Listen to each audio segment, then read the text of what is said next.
Mikroavtobus so'ragan obunachilarim juda ham ko'p edi. Mana siz bobidan keldi. U 8 o'rindiqli haydovchi bilan u 8 o'rindiqli yo'lovchi tashuvchi mashinamiz Maxus V80.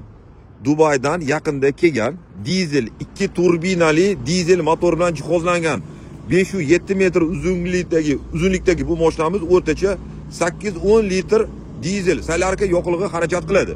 Mashinaning kraskasi toza, 56 ming yurgan 2023. O'zbekistonda haydalmagan, ishlatilmagan.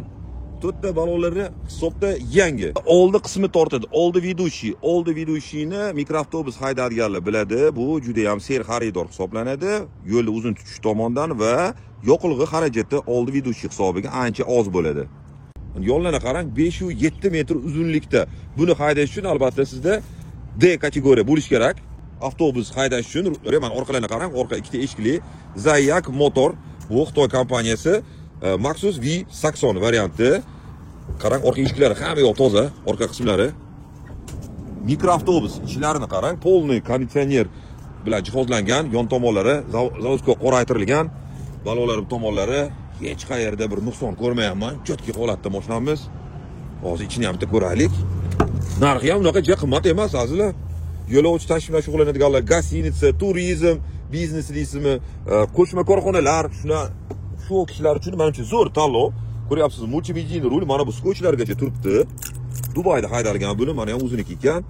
Mexanический коробка, 5 tali, 6 tali коробка, konditsionerlar bor, Bluetooth magnitofonlar. Buni tarang o'rtada bo'lar ekan.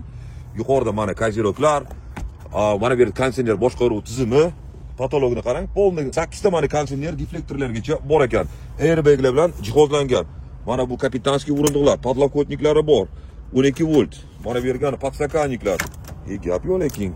Minimalizm, unaqa ko'p narsa yo'q, soddagina, lekin sifat, lekin chiroyli. Dubay uchun bilasiz, yaxshi eksport qilinadi, yaxshi narsani yo'qda raqobat juda ham kuchli.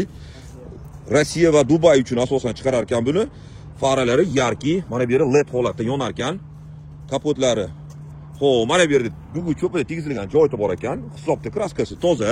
Mana bu yerga ham o'zingiz biror o'rinni qilib 19 ta qilsangiz ham bo'ladi. Rossiyaga yoki uzoqroq mamlakatlarga qatnamagan, O'zbekiston bo'ylab yurolmaganlar uchun zo'r tanlov. Yana bir gap, propanni ham turizmda ishlaydiganlar ko'p ham yoqtirmas ekan.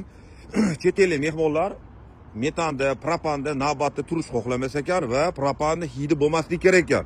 Chet ellik juda ko'p nozik mehmonlar kelganda bu turizm bilan shug'ullanadigan mikroavtobus haydaydiganlarning gapi, bu mening gapim emas. Ular shu bitta chiqib ketganda zapravkaga, metan, propanga kirmaydigan mashinani tanlar ekan. Ana shular uchun menimcha bu zo'r tanlov. Dizel bitta zapravkada bu 600-700 km o'rtacha yurib beradi va dizelga kirish u normal holat. Yo'lovchi tushish shart emas, bilasiz, unaqa xavfli yoqilg'i hisoblanmaydi. Endi bu mashinamiz narxiga keladigan bo'lsak, azizlar, $30,000. Oz-moz kami bor. Endi bu o'rtacha yo'lovchi bilan grujonni holatda 10 tagacha solarka rasxod qiladigan 2023 turbinali mashinamiz, mikroavtobusimiz narxi $30,000, oz-moz kami bor. Oz-moz yetmasa variant ham kelsa bo'ladi. Yaxshi tomoni, bu mashina egalari aytishlaricha turizm uchun tayyor firmalargacha bor. Firmasi bilan beraman, litsenziyalari bilan, ya'ni tayyor biznes. Azizlar, kimga qiziq bo'lsa, video pastda egalar nomerini qoldiraman. Yuridik tomonlar va boshqa masalalarni o'zingiz telefonda batafsil gaplashib olsangiz bo'ladi.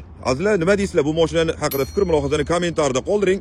Shunaqa mashinaga ehtiyoji bor, qidirib yurgan tanishlaringiz bo'lsa, albatta ulashib qo'ying.